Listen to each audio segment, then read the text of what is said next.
What's up, guys? I'm Chris Spags here, back with another Four Corners video for tonight's gigantic 11-game NBA slate, courtesy of Awesemo.com. I'm going to need all the energy we can muster up to make it through this big old NBA slate of ours today, so make sure to like the video right now, and leave a comment telling me which player you like the most, or drop in any questions. I'll be popping into the chat later on today to check in with you guys and chop it up, so go ahead, like the video right now, and leave a comment. And again, this is a very large slate, so also click the link in the description, read the Switch and Hedge. It's my daily column on Awesemo.com. There's a lot more detail in there, a lot more stats about a lot more of the games. So check that out in the description down below. It's going to be the first link you see. But let's go. Let's get on to that first corner. We got a game with a 239.5 total, which is the highest on the slate and also one of the highest of the season. And this is a game with the Lakers and the Pelicans in Los Angeles, and represents a 10.1 point boost for Los Angeles, as well as a 1.7 point boost for New Orleans on their season scoring averages. Now, LeBron James is pretty toxic in the locker room recently. He can't help himself, having a little bit of the Kyrie issue of putting his foot in his mouth with dumb interviews that he doesn't need to give. But he's been great on the court recently, at least offensively.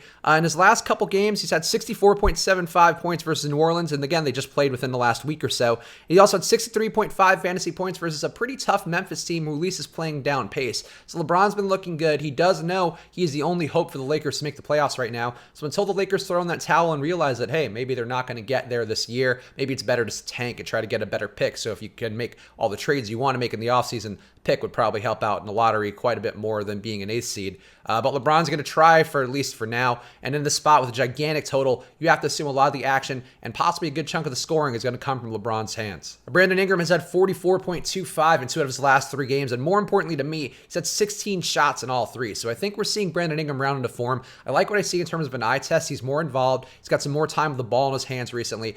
Kyle Kuzma has been a guy who I compare to him quite a bit, but I think Ingram has actually passed Kuzma in the pecking order in terms of usage and his role in the offense. So I like Ingram here. I think he's a very solid play. As I mentioned with Kyle Kuzma, he is a little bit less involved than Ingram recently. He's not a ball handler. He's not a guy who's going to really crash the boards, even though he did that a lot more in his rookie season. I don't know why he's completely stopped doing that. But he is a guy who's going to score a lot of points, and in a game in which we know there's a gigantic Vegas total, and again, that big old 10.1 point boost, which is one of the biggest ones of the year. I think this is a really nice spot for Kyle Kuzma to get back on track, put up some more shots, and push his usage up. So Kyle Kuzma looks like a strong play. Now, Reggie Bullock is no sure thing, but the pace and spacing that creates here with the Pelicans should help him out a bit. I think Reggie Bullock's a pretty strong play. Actually like him a little bit more than JaVale McGee, a guy who's popping up in my projections, but really hasn't been that good recently. And he actually struggled quite a bit versus the Pelicans not that long ago in that game that they just played. 13.5 fantasy points in 16 minutes. Not the best where you want JaVale McGee to be. So I think I'd prefer Bullock in terms of the cheap guys on this Lakers side, but I think both guys will be in play for me, just at different degrees of volume. Now, this is actually one of the best successes we've had with the Four Corners video, according to some of the stuff that you guys have shown me, tweeted me, and mentioned on our premium Slack. But Drew Holiday and Julius Randle are 2 guys I've really driven home the point that I think their roles in the rotation are pretty safe, and that paid off quite a bit last time with the Pelicans, where they were both under 10% ownership versus Philly, had a really nice day. So I like these guys again today. I think they're going to be in the mid-30s again. They both had really nice games again last time out. 46.25 fantasy points for Drew Holiday, 49.5 for Julius Randle. Julius Randle also back in LA. It seems like a spot where you might want to push his usage up a little bit more. So I like these guys again tonight, and I think they are going to be currently pretty under-owned based on our ownership projections at Awesemo.com. Elfrid Payton's also seeing decent minutes. I would expect him to be around 30. He doesn't have as high of a ceiling as these guys, but he looks like a strong play again. He's going to be the highest owned of the 3, which doesn't seem right, but he's a little bit cheaper, so I get it. But I think I would take the relatively cheap Drew and Julius Randle over Payton, but I think Payton looks good on a different price tier. And again, I'm just going to say this for the benefit of you guys. Anthony Davis right now, his minutes are down. He's going to be at about 20 minutes a game, so he's really not playable right now at his current price across the industry. I think if it comes down a little bit more, you might find it to be a bit more playable, but overall, I wouldn't expect Anthony Davis to have a big day here. I wouldn't want to trust the narratives and all that. Anthony Davis, not a guy I'm trying to get to on tonight's slate. The next corner I want to hit on is a game with the second highest total on tonight's slate. It's got a 238 point combined total, which represents a 9.5 point boost for Brooklyn and a 2.7 point boost for Washington. Now, D'Angelo Russell is expected to be the highest owned of the game at 22.5%, and it seems justified with how he's performed recently. 5 out of his last 7 games over 48.75 fantasy points, and 4 out of those have been over 54 fantasy points. So D'Angelo Russell's going to push the usage here. I never love getting D'Angelo Russell when he's going to be a chalk play. A lot of the field going to be on him. That always worries me a little bit, so I think there is some logic perhaps in going to the other nets, but this is a really big total, and Russell's been getting some public quote cosigns from Coach Kenny Atkinson as well, saying that he's given him a little more free reign with how he's played because he deserves it. So it seems like a good spot to trust Russell, but I don't know that I'd want to go crazy over the field on him just because we have seen him blow up and disappear at times. Caris LeVert is coming off his first good game since returning from his catastrophic injury. In that last matchup, he put up 34.75 fantasy points despite shooting just 5 for 14. I think this spot versus the Wizards, that shooting could trickle up. The minutes are a bit of a risk with him. It can go a couple of different ways here with how the Nets rotation shakes out, but I think Caris LeVert looks good. I'm willing to trust him here. I don't know that I'd want to go crazy over the field, but again, it's a very high total game, and one would assume that with a high total for the Nets, Caris LeVert's going to be chipping in some points. Joe Harris, the three-point champion, could heat up from deep, given that the Wizards are allowing 37.7% from three, which is the highest on tonight's slate and one of the higher marks in the league. So I think Joe Harris looks good here. Same reasons you could see some benefit for Alan Crabb and DeMar Carroll,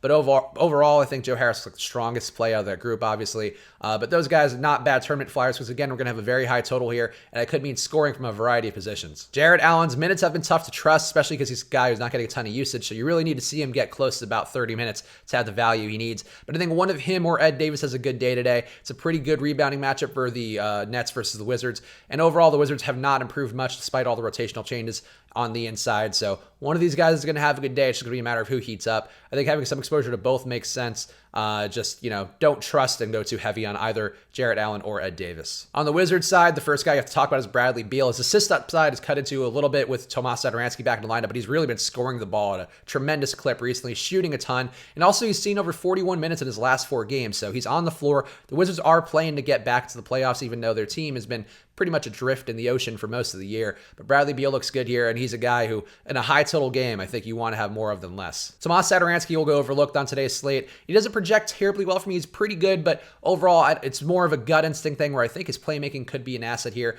Again, not a guy to load up on, and you don't need to. He really just 10%. He'd be pretty well above the field, it looks like right now. Tomas Satoransky looks good. Not a guy to trust at a high clip, but a guy to maybe have some exposure to if you are playing multiple lineups. Bobby Portis moved into the starting lineup for the Wizards in their last game versus Indiana. His size apparently was going to be a benefit, but the question for me is he actually better off the bench? Because we saw in that last game, Thomas Bryant was the one who really got going in the second unit, put up 55 fantasy points and stole some minutes from Portis because he was the hot hand. A lot of the times, I feel like in the rotations, you could see the guy who's coming off the bench be the hot hand because there's just less usage to compete with. And in that first unit for the Wizards, you do have a ton of usage with Bradley Beal, even Trevor Ariza taking a little bit off the table. So I think overall, it could be a spot where if you see Bobby Portis coming off the bench, he might be a better play than he seems. Trevor Ariza, Jeff Green, and Jabari Parker all grade out fairly similarly to me. I think any of these wings can heat up on a given day. Ariza's role is the most secure, so I think he'd be the first guy to look at. But Jeff Green and Jabari Parker are a little bit cheaper. All these guys look pretty okay to me. None of them are really jumping out in a meaningful enough way where I want to push them up. So I'm okay with them.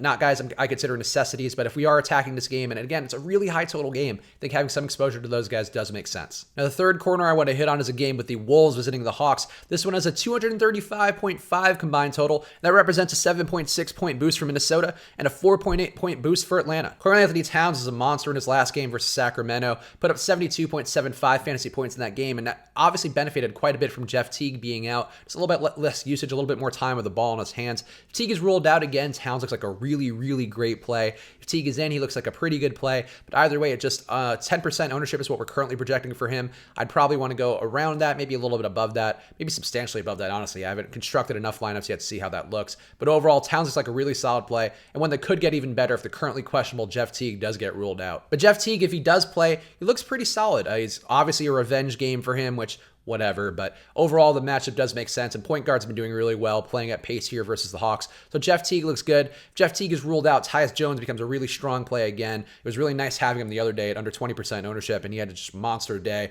He's had a 36.75 fantasy point day starting for Jeff Teague in that one. He also had 33.75 filling in for Jeff Teague the previous game where Teague got banged up and was taken out of the rotation for a little bit. So overall, I think Tyus Jones will be a strong play if Teague is ruled out. If Teague is ruled in, Jeff Teague also a strong play. Andrew Wiggins is just Mr. Met to me, and I guess not to be confused with Mr. Met, so hopefully I enunciated that well enough. He is not a man with a giant baseball for a head, but he's just a guy who's not really pushing his usage up enough. Maybe if Karl-Anthony Towns were up, I think I would trust Wiggins more, but ultimately he's a tournament guy. He can heat up on a given day. He can shoot some more shots. Shot 3 for 10 without Jeff Teague in the lineup. Just didn't look good. Didn't force the action. Didn't do anything. So Wiggins is okay. Just not a guy who I'd really want to force into lineups. If you get on him, sure, why not? Last but not least on the Wolves side, Derrick Rose and Dario Saric are both pretty playable to me because, again, we have this gigantic total here, a pace-up spot versus the Hawks. So overall, I think those guys could get going. Derrick Rose especially could get going even more if Teague is out. But either way, I think either of these guys are going to have enough of an opportunity where if they heat up, they could win back some minutes. So I'm okay with either of them. Again, not guys to force in, but both look pretty good. On the Hawks side, Trae Young has really been rounding into form. He's had some big games recently. He's been over 44.5 fantasy points in 4 out of his last 5. And 2 of those have been over 51.25 fantasy points. So Trae has just been a monster recently. The assist upside I noted in a couple videos ago, maybe a few weeks ago, in one of these Four Corners videos, but the assist upside's been great, but also his shooting has been getting even better. He shot 12 for 23 from the floor versus Houston, including 8 for 12 from deep. So Trae Young just looking like a monster recently. Price is up, so it's a little bit tougher, but it's a nice spot here versus the Wolves. So I think Trae Young is a guy to consider, especially if you are going to have some Timberwolves on the other side. John Collins' price may make him the slightly better play. He's only $7,000 on DraftKings, and his ceiling hasn't been that high recently, but this does seem like a nice spot for him overall. I think if you got, say, 40 points from John Collins, you'd be pretty happy with him at his current price. So John Collins, a guy to consider. Doesn't have the ceiling of Trae Young. Not as fun to watch as Trae Young, though John Collins is fun in his own way. Just Trae Young's just on a different plane right now, and I think deserves a little bit more of a shout out that he's getting from the national media right now. But overall, John Collins looks pretty good. I'd probably slightly favor him from Trae from a value perspective, over Trae from a value perspective, but overall, I think both those guys look like pretty strong parts here and very viable parts of a game stack as well. Dwayne Dedmon and Taurean Prince both grade out pretty similarly to me. They're both mid-price guys with a not great ceiling, though Dwayne Dedmon did put up just short of 40 fantasy points in the game versus the Timberwolves earlier this year, so I think I prefer him quite a little bit more. I think the defense that he brings could be an asset here. So Dwayne Dedmon, I would prefer slightly more, but he and Taurean Prince pretty comparable. Okay guys to have in the lineup, and that assumes also that Taurean Prince is back in the rotation. Also, 2 guys to hit on who are, I would say, are similar, but while the question of the ceiling is there for Dedmon and Prince, I think these guys have a questionable floor and ceiling. But Kevin Huerter and DeAndre Bembry, I think they both could get enough minutes here to be useful. Not guys I'd want a ton of, but a high total game, so I think some consideration is warranted. The last corner I want to hit on is a game with the Clippers visiting the Jazz. This one is a 227-point combined total, and that represents a 7.9-point boost for Utah, but a pretty decent decrease for the Clippers on their season average. Donovan Mitchell's projected for under 10% ownership, and that's a nice spot to have him given that he's really a tournament guy, a guy who could push that upside up a little bit if his shot falls. So I like Donovan Mitchell here. We have a high total, so it could be a spot where Donovan Mitchell's shot gets going. I like him. I think he's been a little more steady as well, where he hasn't been really shooting at an inefficient rate like he has done for most of the year over the last few games. And the Jazz as a whole have looked pretty good since the All-Star break. So Donovan Mitchell in play for me tonight, and you don't need to do a lot to get above the field or at least match it. Rudy Gobert should feast in this matchup without any center of note opposing him.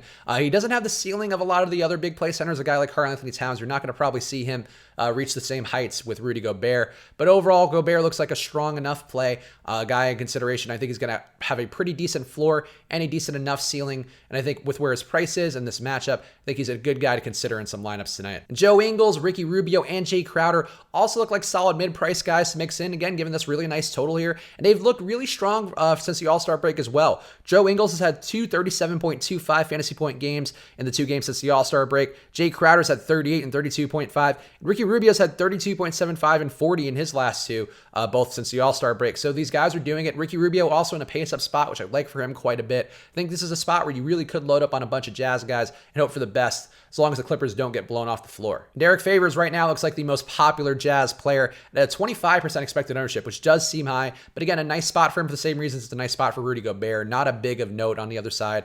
Derek Favors getting those backup center minutes as well for some portions of the game, so he looks like a pretty good play. I'm not sure that I want to get a quarter of my lineups on him, but I think he looks like a good guy to consider, perhaps not as good as the other guys I've mentioned. Danilo Gallinari's at a reasonable price. He hasn't had much of a ceiling recently, but again, this is a pretty bad spot for the Clippers overall, so I think I'm willing to take a chance on him, and a guy who's had some proven success getting some usage. Not putting up a ton of shots though, so you would like to see that come up a little bit, but again, we're trying to get some exposure on this side if we are going to load up on Jazz guys, so Danilo Gallinari as a guy to consider. But Lou Williams and Montrezl Harrell in the second unit may be the ones who can help keep this game afloat a little bit more so. Obviously, both are pretty tournament-y guys, given how their minutes can shake out and just their overall up and down scoring for a lot of games. Lou Williams, though, 3 out of his last 5, he's been over 48.25 fantasy points, which is about what you'd expect from Lou Williams, having a 60% rate of him having a monster day. It's not a bad spot to be.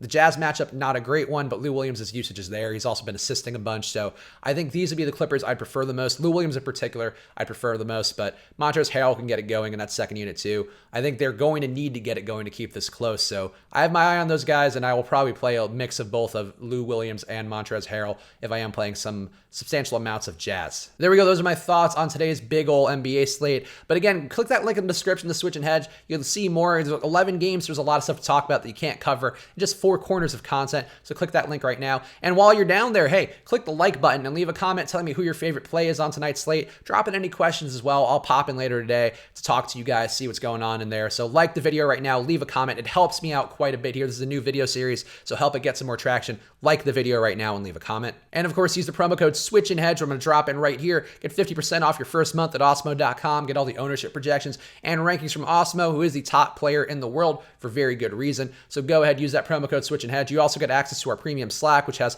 people talking in there all day, so exposing a lot of different things that they're viewing on different slates, as well as all of our staff jumping in and chopping it up with those guys every now and then. So go ahead, use that promo code Switch and Hedge, get half off your first month. And I'll be back again tomorrow with another 4 corners video. So good luck.